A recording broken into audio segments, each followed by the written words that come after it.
You've got ideas, you've got ambition, you've got no time, or so you think.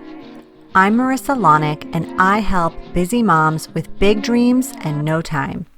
Welcome to the Mama Work It podcast.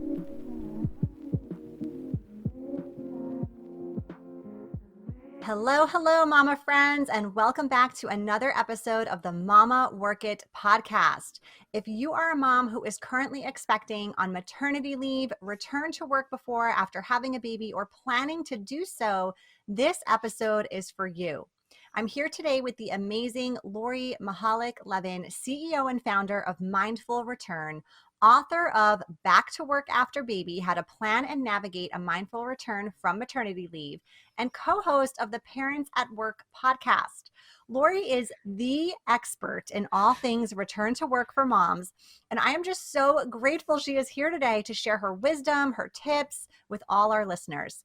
Besides all this, she is a mama to two wonderful red-headed boys and is a healthcare lawyer in private practice. Her thought leadership has been featured in publications including Forbes, The Washington Post, New York Times Parenting, Thrive Global, and The Huffington Post. Lori, thank you so much for being here. Marisa, it's such a pleasure to be here with you. Thanks for having me on, Mama Friend. Yes. All right. Well, first things first, tell us more about you and your story. How did you become the return to work woman who has been able to support thousands of other working parents successfully do the same? By diving into a big pond of my own disaster that was the return to work after parental leave, I think. I went back to work full time after baby number one and found it challenging. And then baby number two came along 2 years later. And my husband and I like to joke that 1 + 1 felt like 85. I was not sleeping. Things were really ugly. And I looked around for resources to support me. And all I could find were snarky blog posts that said things like, you might leak on your shirt, or don't put your baby photo on your desk, or your colleagues won't take you seriously. And I was like, this is not helpful. I found all sorts of very thoughtful and helpful courses and pieces of advice around the baby. And that's great. We all need help with the baby, but we also need help with ourselves. So I basically set out to create what I wished had existed for myself, both in providing thoughtful and structured information about how to make the return, and also connect new parents to one another so that they can be in community and not be feeling isolated and crying alone on the kitchen floor like I did all the time as a new parent. Yeah. So, yes. Very, very relatable. Absolutely. Did you feel like when you were going through that, did you feel like you were the only one, or did you have a community at that time, or friends even, to kind of vent to or chat with about those challenges? Yeah, that's a good question. I had a couple of friends who had parental leaves at the same time as I did. And so while we were, we would take our babies to the nursing lounge at the mall together, or, I remember we went to get their baby feet painted at a pottery store or whatever, but that was sort of once or twice, not a real solid community. And once I went back to work, we all went back to work, and we were feeling as though, we didn't have at least each other anymore. I also had my babies in the winter, which I think probably promoted a bit more of an inward-looking parental leave. And I felt like there must be other people struggling with the same thing, but I didn't really have the energy to go find them. And when I went back to work, and throughout that first year and even second year, moms from my office would come into my office and shut the door and burst into tears and tell me, oh my gosh, this is such a hard transition, and I didn't know it would be like this. And that's really what sparked the idea that I'm really not alone in this thing. And what would be one way to bring working parents together in a forum where they could commiserate? Yeah, I agree. I think, during that maternity leave, if we're fortunate to find some friends kind of in the same season, it's great to kind of get together and do some fun things, when you can, because the days are challenging Right. in itself, right? It's not a vacation. But then when you go back to work, it does kind of feel like, where's even the energy and the time to be able to find that community? So I love that you've been able to create this resource for people in that stage. I think it's so important. Thank you. I also, after I had my second child, And I was definitely in a dark place. I suspect I had some undiagnosed postpartum anxiety. Um, I found this resource online that was at the time called the Abundant Mama Project, and it was run by this woman named Shawn Fink. And she ran this program um, with moms all over the world. I think there might have been about 100 moms in my cohort. And they weren't all necessarily quote unquote working moms, although of course we all work, and their kids were of all different ages and stages. But we were all trying to find the abundance in life instead of the overwhelm.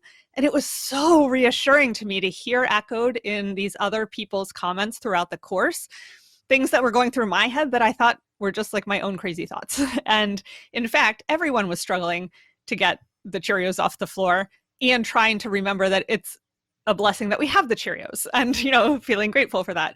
And so when I was part of that community and felt so lifted up, and I feel like that really changed the trajectory of my own mental health at that particular juncture, that's when I realized that it would be super helpful to bring people together who are all in that return to work phase and sort of help them connect, because I received so much relief from being part of even an online cohort of people I didn't, know personally. Right. Yeah. So what are some strategies new parents can use to make that return to work after parental leave a smoother one? Good question. In Mindful Return Land, we like to work through 4 different themes. And the courses that we offer are structured, along these 4 themes. And I think, at least for myself, in like the big, muddled, crazy world of post-baby life, it's nice to have buckets and be able to like arrange something in a neat order. So if I may, I'm just going to walk through the 4 buckets, the 4 themes, 4 categories, and maybe choose one tip for each category. There are, 1,000 tips in each category, but let's just choose one. So the first theme is a mindful mindset for going back to work. This is like the how not to go off the rails in your own brain when you're going back. And for me, I found that micro mindfulness strategies were really the way to go, because I didn't have much time, and still I wanted to be able to breathe and pause and like be present for a moment rather than always running to the next thing. So the tip and strategy there is, figure out what works for you. But for me, it was coupling / multitasking my shower with my mindfulness practice. And I came up with this acronym that I still use in the shower every morning, ISS, which is a form of to be. The I stands for set an intention for my day. The intention might be go to bed earlier tonight, or pick a time, go to bed at 9, even if the dishes are full of whatever because you're exhausted and you were up half the night last night. Or the intention might be get that one work project done because it's been hanging over you, whatever that is. Set the intention. Then the first S stands for stretch, a couple of simple yoga poses, and the next S stands for savor. Savor this moment when you have hot water, no child is attached to any part of your body, and you have like a moment of peace. So, find a spot during your day for that micro mindfulness. The second category is logistics. And we have a million tips on logistics, right? It could be don't go back to work on Monday, pick a different day of the week, or try to phase into childcare and phase into work if possible. One thing that I really recommend that was counterintuitive to me was to, if possible, phase into childcare the week before you phase into work. And for me, that allowed me to, and I know this isn't always possible depending on people's schedules and whatever. And initially I thought, but then I'm depriving myself of, this extra week with my baby. But no, it really helped me get my head in a better place. I did the drop off and pick up the first time where I could drop him off, come home, burst into tears, be like, okay, I'm going to pump. And then I went back and picked him up because it was just a 2-hour stint. I got to see friends. I went for a haircut. I found clothes I could wear. It helped me feel normal to do that ramp up in advance. Third bucket, leadership. We tend to think about parenthood as a detriment to our career. Suddenly, we're just not going to be able to do X, Y, or Z that we thought we were going to be able to do. I love to turn that notion on its head and flip it around and say, and I truly believe this very deeply, that parenthood is giving you leadership skills that are going to make you amazing at your career that you probably didn't even know you were going to gain. And so let's focus on those and talk about how we can shout those skills from the rooftops. So, if you're listening to this right now, sit down and think about, even pick up a pen and write down 1 or 2 things that you're getting better at because you're a parent. I mean, it can be anything from efficiency, prioritization, empathy, the ability to meet the needs of demanding clients who can't articulate their needs very well. I mean, that happens every day. There are any number of skills. So let's have that narrative be the one we walk back into the office with. Finally, and I know this was a very long-winded answer, Marisa, so thank you for your patience, but category number 4 is community. This is the find your people, right?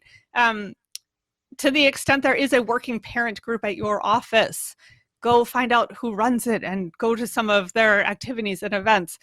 If you don't have that, even if you do have that, find a person who's been through the return process and have lunch with them, or a virtual lunch or a virtual coffee. If you're not back in the office yet, that very first day or very first week that you're going back, that person will know what you're going through and they'll be able to commiserate and, try to find your people. I have a friend who likes to say that the playground is the new golf course. So finding your people is not only helpful for your sanity, mental health, and friendships, but it's also helpful for business. I have gotten business out of attending parent group meetings at my workplace. So I'll pause there. That was, a little tiny tip in each of the 4 categories. That was amazing. Thank you.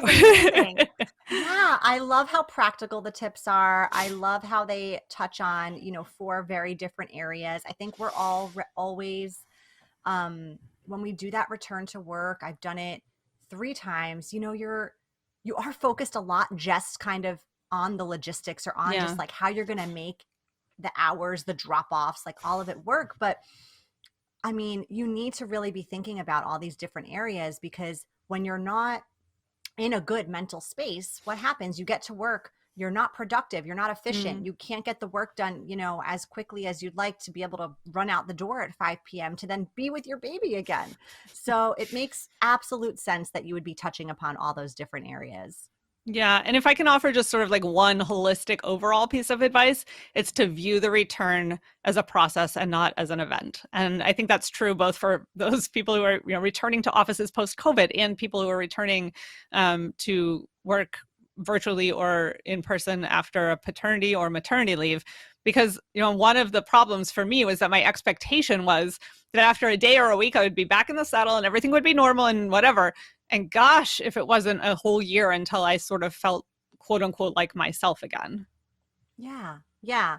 And I also feel like it's not going to go back to normal pre-baby because you have a new normal now. Yes, right? Exactly. Yes. There's no back. It's just a settling into something else. Exactly. Right. Okay.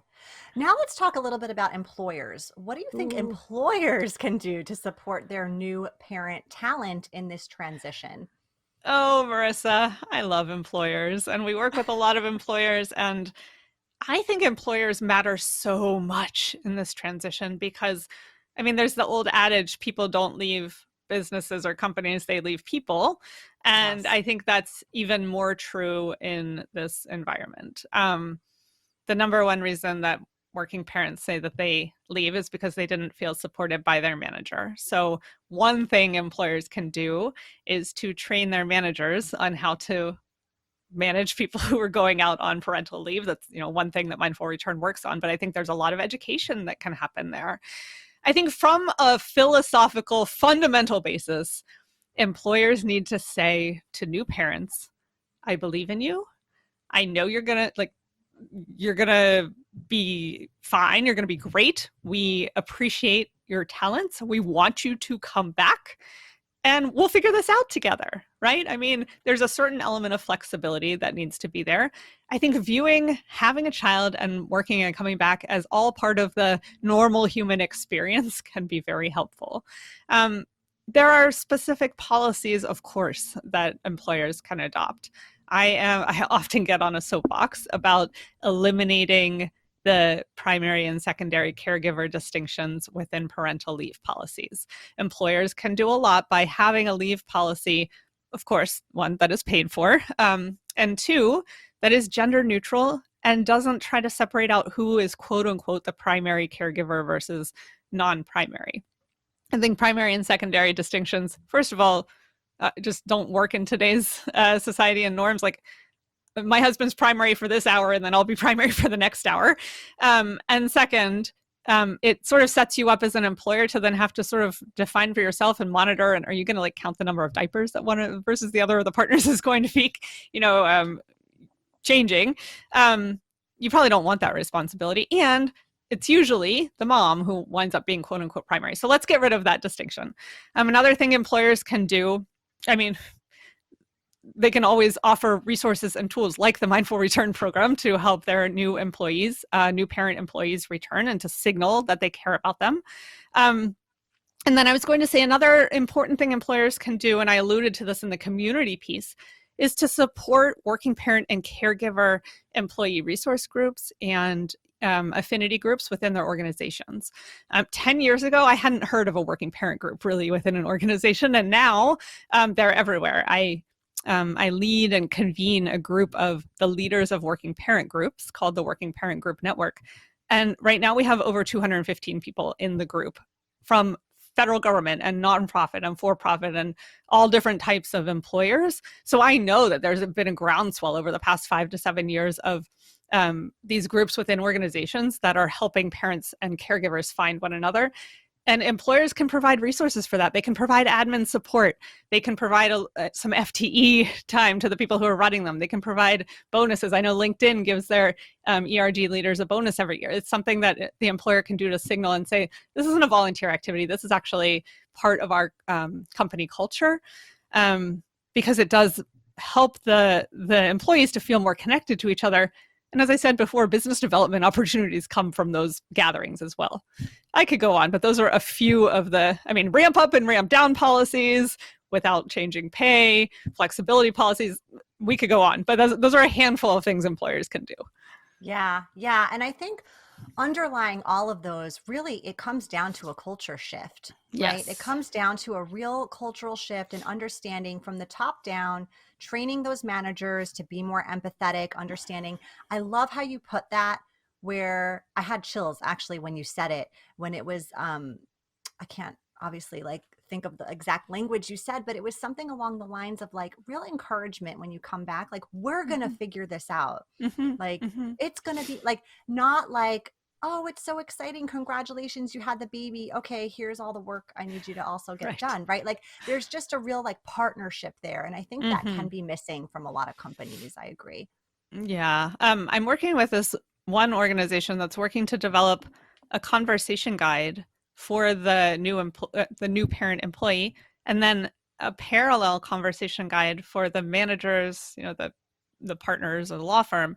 And, it then sets up the expectation that there will be conversations around these 7 topics that are all, relevant to new parents. And I just love that sort of idea, because right now, as you're suggesting, people come back and it's just like, okay, we won't talk about any of this stuff. No. If we signal that this stuff needs to be talked about and we help people know what categories they should be discussing on a regular basis, I think companies can help sort of provide that structure and then encourage the dialogue. So it's not this taboo topic about, whether or not the employee will travel after they have the baby or whatever. No, we're all just talking about it, and we're not making assumptions about what people do or don't want. Right. Yeah. All right. Well, what about if someone's listening right now? Maybe they've got that big red circle on a date on their calendar of the day they're going back. It's fast approaching. They're feeling really nervous, anxious about it. What's one piece of advice you could give that person? Okay, I can't just give one, but all right, more than one. Go ahead. It's all good. Although you might think that not thinking about it will help you be more present in your leave and you'll just push it off and deal with it whenever you go back, my experience in working with people who are returning proves the contrary. People who pick maybe even just one small piece of the challenges that they need to work out before they go back and tackle them every day gives them a much better sense of accomplishment, calm, preparedness, and then allows them to be more present with their baby throughout the rest of the day rather than spending the day worrying about that return. The second thing I'll say, I have 2 more things I want to say. One is baby firsts only happen when you see them. And I want to just offer that as a reassuring mantra. People worry, oh my gosh, I didn't see him. What if I don't see my baby do XYZ for the first time? Like, it's because I went back to work and I'm such a horrible parent. You run this awful dialogue through your head. And you can tell your caregiver not to tell you, or they may already have a policy of not telling you when those baby firsts happen. Our son learned to clap age whatever, 7, 8 months. He came home, he was clapping at the dining room table. We were taking a video of him. We're so excited. Oh my gosh, he knows how to clap. We're calling the grandparents, the whole shebang. And then we walked into childcare the next day to his daycare and we said, he learned how to clap. And they said, we know, but they didn't tell us, and it did not diminish my joy. So your baby could learn how to do whatever it is that the babies learn how to do in the crib at night or in front of grandma or while you're in the bathroom. It's not because you went back to work that you didn't see it. So like, let's take that guilt piece away. Then the last thing that I found super reassuring in going back was to remember the anthropological research of Sarah Blaffer-Hrdy. I don't know if you ever read Bridget Schulte's book, Overwhelmed, Work, Love, and Play When No One Has the Time. It is a wonderful, wonderful book. She interviews this evolutionary anthropologist named Sarah Blaffer-Hrdy, who studied ancient women, like, thousands of years ago. I think it might have been the Kalahari Desert that she was focused on. And she found that it wasn't that the women were the sole caretakers of the babies. The women went off and they did all sorts of things, and they left their babies back at camp. And the village took care of the baby, and she called the rest of the people who were caring for the baby allo parents. And what she's saying is, it is a very normal human thing for people who are not just the mother to take care of baby. And, if you put it in the context of human evolution, what's not normal is having one person care for a child. What is normal is, having a village. And what's not normal is not providing support for new moms. And so it helped me decrease my guilt a lot in that going back and return process, to know that, like, allo parents, my daycare teachers, were a normal part of human history. Yeah. I mean, that expression, it takes a village, didn't come from nowhere. Exactly. Yes. There's a source. Yes. So you'll get this, you'll do this. You're not abandoning your kid. You're going back to work, and they're going to love you, and they're going to run into your arms, and there is no one like mama. I mean, that's probably the last thing I should say on the advice to that person who's looking at the red date. Like, they're not going to lose their attachment to you just because you went off to work for the day. Like, it was the best part of my day, going to daycare to pick up my toddler, right? Who would like run screaming into my arms. And, you can't have that joy of the screaming into the arms if you haven't had a little separation. So you'll be fine, is what I would say. Yeah. All good advice. All right. My final question before we head over to our lightning round here is, what about those who choose not to return? I imagine that decision is not taken lightly for many. Do you have any thoughts or advice for moms in those shoes to help them make that decision with more ease? Yeah.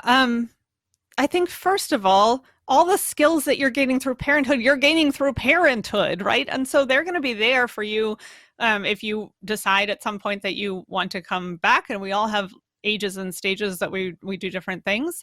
The community that I work with on a daily basis is people who have made the decision to go back. And so I'm not in touch as much with what's going on for people who have decided to, quote unquote, step out for a while. But I think COVID has proven to us that, we can take time to do the things that really matter to us, and then we can go back later. And there are return trip programs. And I mean, there are arguments to be made in favor of not taking breaks, and not that it's a break to stay with your child from the professional world, and not, but I'd say parenthood highlights for us what our values are, and we need to trust those values and run with them, because that's how we're going to live a full and human and happy life. Yeah. Great. Thank you. Well, on that note, we are going to transition over, like I said, to our lightning round. These are some random, just for fun type questions, just so our listeners can get to know you a little bit more personally. All right, Great. Here we go. What book are you reading right now? I have a book problem, Marisa. I treat books sort of like I'm in college and I have to have the whole backpack full because there's one for each class, except the classes are all like the different areas of my life. So you had sent me the list of questions, and so I thought that I would go around the house and gather up the books that I'm reading. And I started this strategy that I really love of putting like the novel that I'm in the middle of on the dining room table, so that when I'm at the table and I happen to be alone for 5 minutes, I have a choice right in front of me between my phone and the book. And it just gives me this alternative. So the novel I'm reading that I just got up from my kitchen table is Time After Time by Lisa Grunwald. I love it, love it, love it. It's a wonderful love story that takes place in Grand Central Station in the 20s and 30s and 40s. It's beautiful. I work with a yoga teacher, and she and I read one chapter at a time together. Bringing yoga to life that's what's on that. Donna Farhi, I'm working on that. Really love it. Creative visualization, visualizing different, things for success. This is my pre-bedtime reading. My husband and I read 1 or 2 pages of a book together at night before we turn off our computers and stuff. And right now we're reading Being Present by Janine Turner, professor at Georgetown. I got 2 more. Like, I'm in the middle of 6. Somebody's Daughter, a memoir, Ashley C. Ford, which I learned about from the We Can Do Hard Things podcast. And then because I have 2 boys and they're becoming adolescents, and that's really a thing to get my head around because I didn't have any brothers and I have no idea how this all works. Decoding Boys by Kara Natterson. Really, really wonderful book. So those are the classes in life that I'm taking right now. Thank you for being so uber prepared for that question. I love it. Usually I'll ask and people will be like, oh, what's the name? I love it. Thank you. So yes, I'm always in the middle of somewhere between usually 4 and 7 books. All right. Amazing. I like diversify, just like yes. Okay. Would you call yourself an introvert or an extrovert?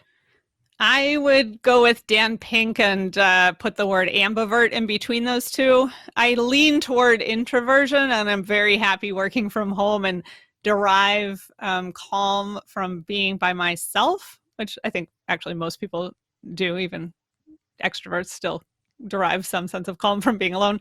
But I do think I'm in the middle. I love people and I get overwhelmed by large groups. So ambivert. Okay. Yeah. What if you could only eat one food for the rest of your life? What would it be? Calories don't count. Ben & Jerry's Chubby Hubby. Yes. It's good choice. Peanut butter filled chocolate covered pretzels inside the ice cream. Amazing. Yeah. That sounds amazing. Yeah. What's one app you can't live without? Oh gosh, that one. What is, I'm like looking at my phone.